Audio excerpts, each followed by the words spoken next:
Hi everyone and welcome to a color shift kaleidoscope animation tutorial. I am your host, Mrs. Broyles or Boss Broyles, and I will be talking you through using Photoshop to make this really nice animation that will shift colors when you play it. So we're going to use kind of like a linear design, linear symmetry. So we're going to take a design and flip it horizontal. We're going to flip it vertical. So you kind of get that symmetry along that middle line, which kind of helps it look like a kaleidoscope. You can actually do this lesson with any image. Like I could take it and use this Hong Kong temple.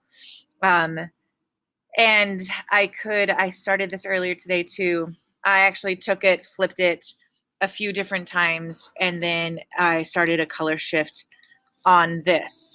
So you can just use a regular image, or you could use something a little bit more abstract, meaning just lines and shapes and colors, which is what I started with here. This is a picture of a floor from a fancy restaurant in Hong Kong from last summer. It's a trend here. So what I want to do is I'm going to take this image and I want to copy this image and paste it into a new letter size document so that I can get here to where I can start. So first things first, I need to copy this. So I'm going to select all of it, get those dancing ants around it, and now I'm going to copy this image and I need to paste it into a new letter size document. And I'm doing that just because a letter size is something we print on all the time, so that if this is pretty and I wanted to print it, I already have it in a format that comes out of the printer well. So I went to File, New, US Paper, letter size, 8.5 by 11. Take note, it's 300 pixels per inch. We're going to fix this later when we make it into an animation.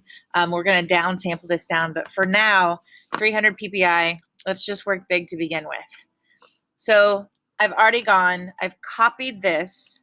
Now I'm going to come over here and I'm going to edit, paste. Oh, it's so big. Okay, this was a large photo from one of my fancy cameras. I just did the shortcut. I'll show you the long way. I'm going to go to edit, free transform, and notice I'm going to get this box around it. I zoomed out a little bit, command plus or minus. I'm going to hold shift and I'm going to move the corners in. I'm going to zoom back in because I can now. And I'm going to drop this down a little bit. I can resize it. I just want to get to where I can get 4 of these on here. I'm going to click enter to lock that in. So now I have a nice small little tile here. Okay, with me? Good. All right. Pause this video at any time if you need to catch up or if you want to work along, or watch it and then go back. Okay, so I'm going to come over here to my layers panel over here. The goal is I need another copy over here that I can flip. So I need to come over to my layers. I'm going to right click on the words over here and I'm going to go to duplicate layer. It's going to give me another layer. I don't need to worry about naming it. And then I need to flip this layer horizontally so it pops over here. So to flip horizontal, I'm going to go to edit, transform, flip horizontal. It's going to flip it. It's one on top of the other. I'm going to use the move tool, which I'm already on, and I'm going to move this over. Take note, if I hold shift on the keyboard, no matter if I move my mouse up or down, my movement is going to stay in the same horizontal line as I started. I'm going to zoom in and decide if there's sometimes I'll go little white line, no white line, too far back, little white line, no line. Okay. I can also decide now, do I want this to be the center, or would this look better if I moved the bottom layer over and make this the interior? I kind of like the other one better, so I'm just going to Command Option Z back. Oh, not that far. Command Option Z back. I'll go to here, and then I can move this back over. Oh, okay, I need to flip it again. It went back too far. Okay, here we are. Back to where I just flipped it horizontal. I moved it into place. Now I need to get 2 copies of this down here so I can flip it vertically. Rather than doing it one by one, I'm just going to merge these together. So right click, merge down. I'm going to right click. I'm going to get another copy of those two, that one long layer now. And then I'm going to take it, I'm going to flip it vertical. So edit, transform, flip vertical. Grab the move tool, I already have it. Click, I'm holding shift, and then I'm going to drag this down and make sure that there's no little white line in there to line that up. Okay, so I have a nice rotation there. I'm going to merge these together once I know that they are in the right place. And then here, it's all in one layer. I can easily free transform. I did the shortcut again, edit, free transform. It's Command T. I tend to do that on habit, so excuse me if you don't use Command T. You can start. If I hold shift and I drag this around, notice I have the little claw out. It's not on here. It's not on make it bigger, scale. It's on rotate. I can rotate this around. I held shift while I did that, so it only goes 15 degrees, so I'm sure to get to 90. Also holding shift now too to constrain the proportions. And really, actually, this is abstract. You can kind of stretch it out if you want.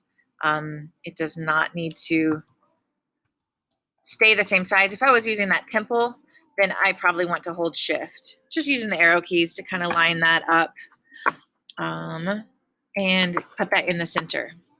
Yay! So now that I have this flip linear symmetry abstract photo done, I'm ready to start animating this in a color shift.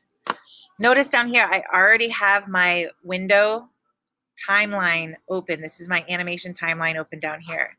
I got there by going to window, I went down to timeline, and I turned that on, okay? Once I'm here, I'm gonna create the frame animation. So create frame animation, here I am, okay? I'm ready to start animating. But wait a minute. This image that I made is 300 PPI. It's for print. It's beautiful. I love it. I want a nice, pretty copy of it. So I'm going to go ahead and I'm going to go up to File. I'm going to go to Save As. I'm going to call this radial. It's not a radial. It's linear. What do we want to call it? Abstract. Abstract flip works. Okay. And then I usually add like 1.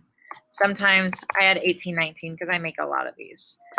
I'm going to put it in documents. I'm going to keep it as a TIFF because I want the different layers there. So I'm going to save it as a TIFF so that I can eventually put this on the web or do something else with it, email it to somebody.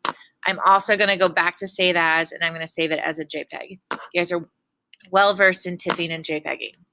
Okay, I did that right then because now the next step, in order to animate this in a small size so that the computer will be able to read it efficiently, I need to down sample.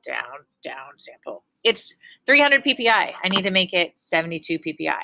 So I'm going to go up to image, follow my mouse, up to image, and go down to image size. Okay. With the image size, we have it at 300 PPI or pixels per inch. We need to move this down to 72 PPI.